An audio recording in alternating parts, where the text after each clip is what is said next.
As we see, CVS has flooded. Look at the aisles. I don't know where this water came from, if it came from the ceiling. Oh my God, it's a river down there. Looks like tile floor. This is after the hail that we experienced here in Miami-Dade County.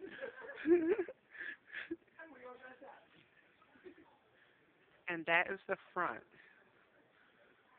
And there's Cristobal. This is crazy. We're in for a rough rainy season.